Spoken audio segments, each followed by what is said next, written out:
Oke, bismillahirrahmanirrahim. Assalamualaikum warahmatullahi wabarakatuh. Selamat pagi anak-anak semua. Salam sejahtera untuk kita semua. Semoga kita semua selalu diberikan perlindungan dan kesehatan oleh Tuhan Yang Maha Esa. Ibu yang mengingatkan kepada kalian semua untuk jangan lupa mengisi presensi kehadiran yang linknya telah Ibu sediakan di grup WhatsApp masing-masing ya. Anak-anak, pada pembelajaran hari ini kita tidak seperti jua-jua sebelumnya ya, dimana kita melakukan tatap maya lewat Zoom atau Google Meet gitu. Nah, minggu ini kita akan melakukan pembelajaran melalui video pembelajaran, dimana nantinya materinya akan dijelaskan oleh Ibu dan Ibu Fadia. Jadi Ibu harap kalian menyimak materi hari ini dengan seksama ya. Oke, sebelum kita memulai pembelajaran hari ini, angka baiknya kita berdoa menurut agama dan kepercayaan masing-masing agar ilmu yang kita dapatkan hari ini dapat bermanfaat untuk kita semua. Oke, berdoa menurut agama dan kepercayaan masing-masing dimulai.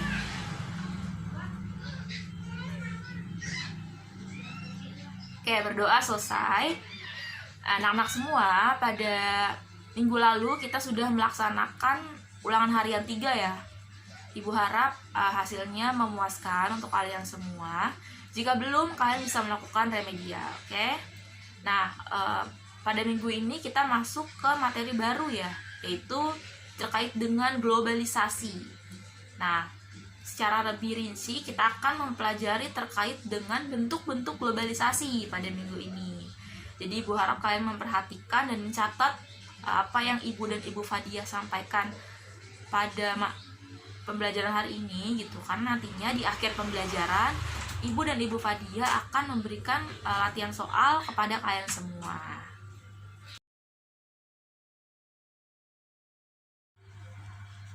Nah, ini pembahasan kita yang pertama ya, terkait dengan definisi globalisasi. Oke, atau apa itu globalisasi? Jadi globalisasi diambil dari kata global atau universal, atau lebih kenal dengan mendunia ya, atau menyeluruh gitu. Nah, orang pertama kali yang menggunakan istilah globalisasi adalah Theodore Levite pada tahun 1985. Nah, beliau merupakan pelopor dari penggunaan kata globalisasi. Nah, globalisasi juga bisa diartikan sebagai fenomena yang mendunia. Nah, globalisasi ini membuat berbagai unsur baru ya, baik itu pemikiran, gaya hidup, informasi maupun teknologi yang menembus batas-batas negara. Lalu di sini ada menurut Waters dalam Kamanto Sunarto, itu globalisasi adalah suatu proses sosial yang di dalamnya terdapat kendala geografi terhadap pengaturan sosial dan budaya yang menjadi surut gitu ya, dan manusia menjadi semakin sadar bahwa pengaturan tersebut semakin surut. Nah, globalisasi menjadikan seluruh bangsa dan negara di dunia semakin terkait, mewujudkan satu tatanan kehidupan baru dengan meniadakan batas geografis, ekonomi, sosial, dan budaya.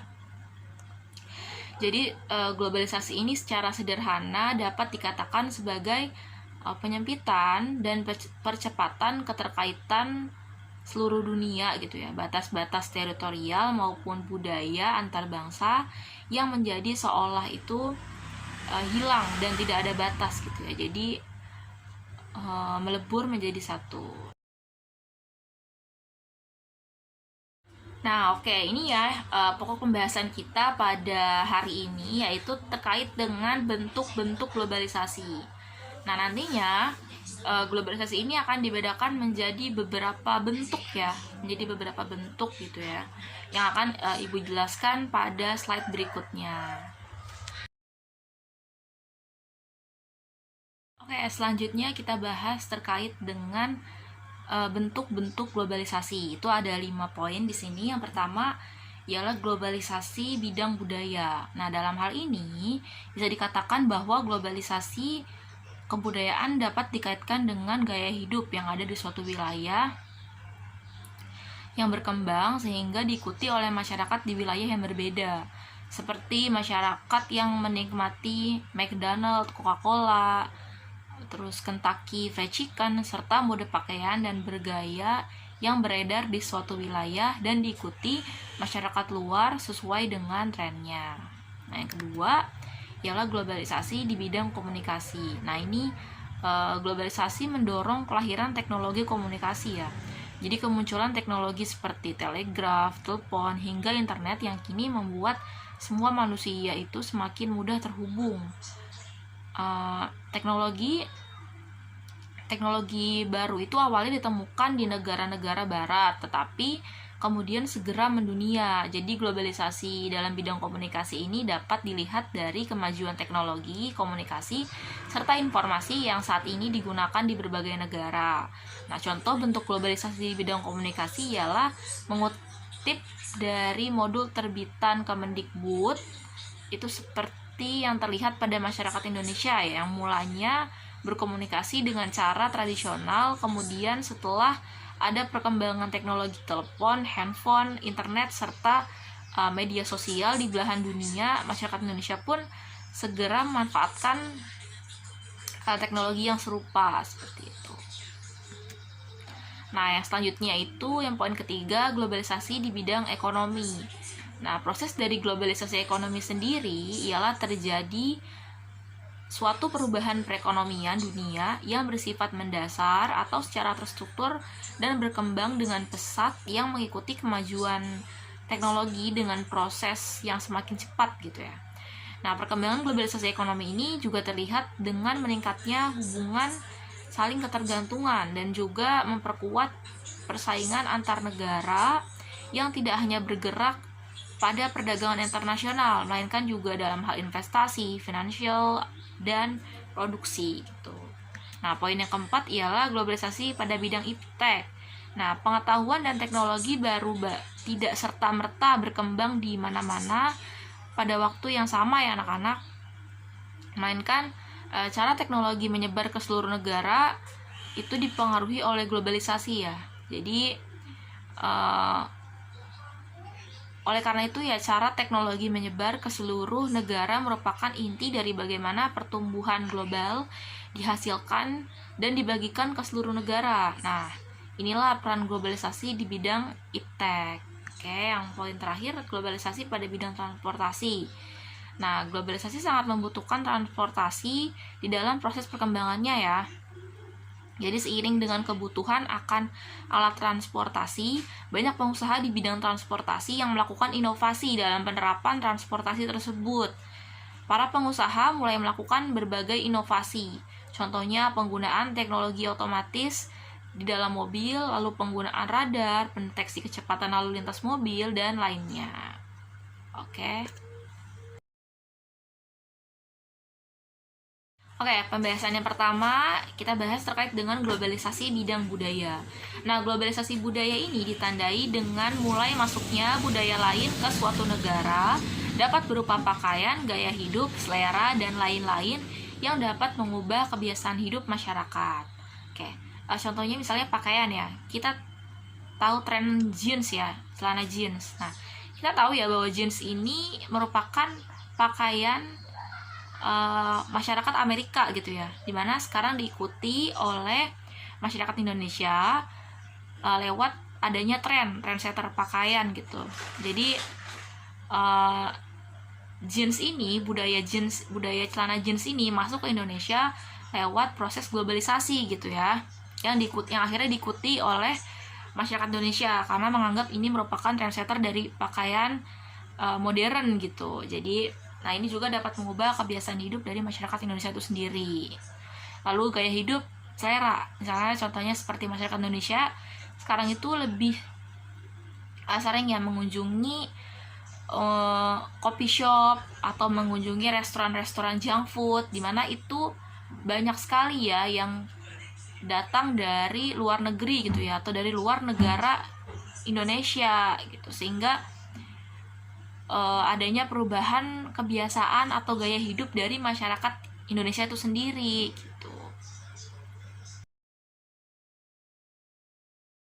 Ini ada globalisasi bidang komunikasi. Nah, globalisasi di bidang komunikasi yaitu dapat dilihat dari kemajuan teknologi komunikasi.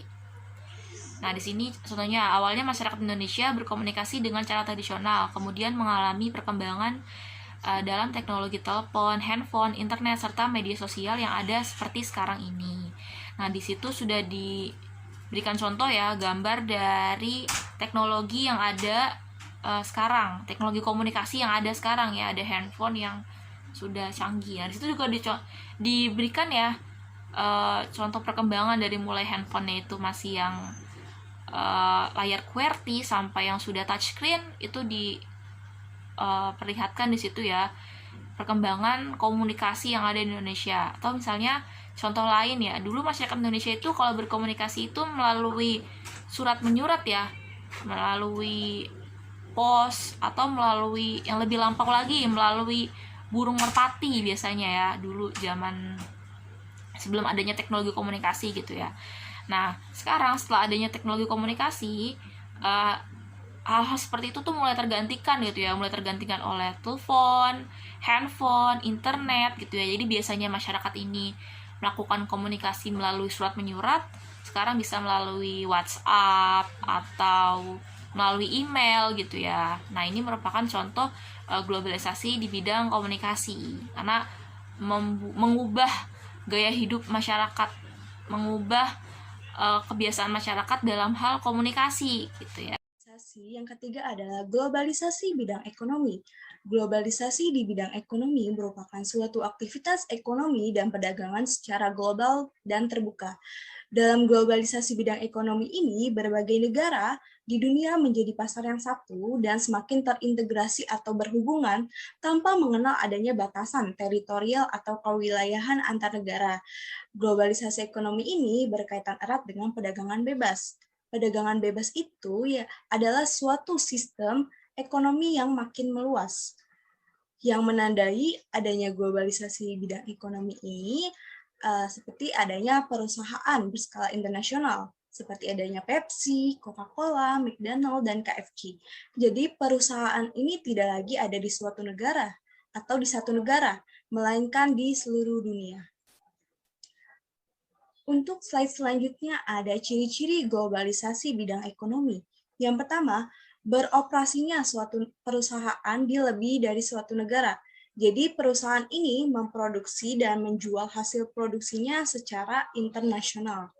Lalu yang kedua, memiliki kemudahan jangkauan geografis yang membuat perusahaan ini tuh dengan cepat memindahkan berbagai sumber dan atau barangnya di seluruh dunia.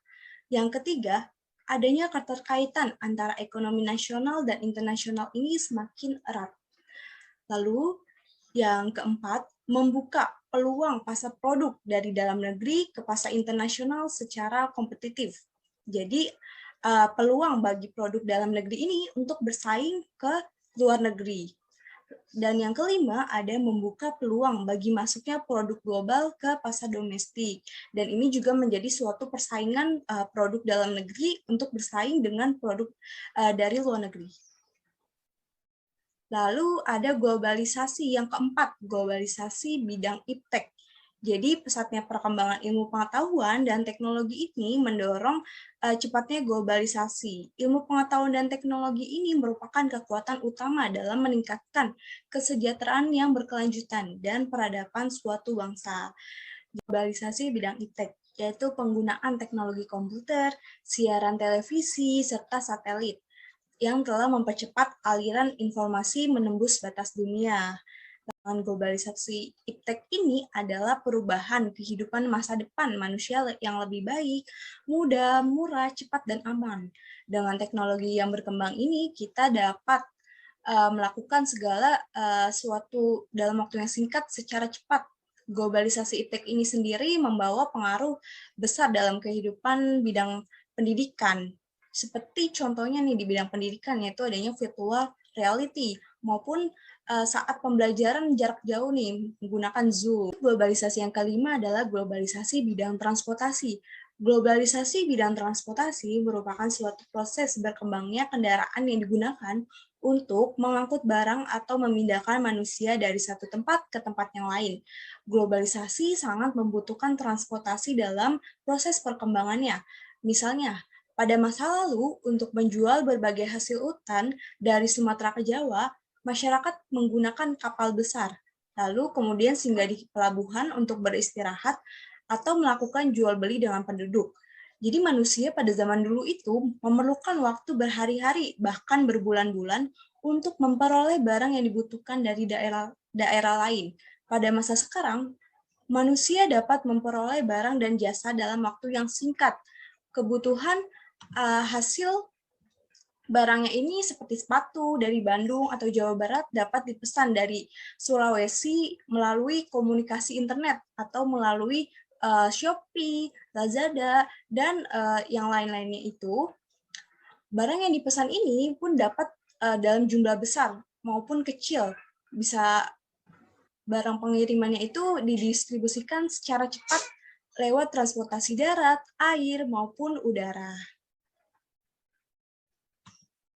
Lalu ada faktor mendorong globalisasi bidang transportasi. Yang pertama ini, manusia menginginkan perubahan karena menuntut hidup yang lebih mudah dan praktis.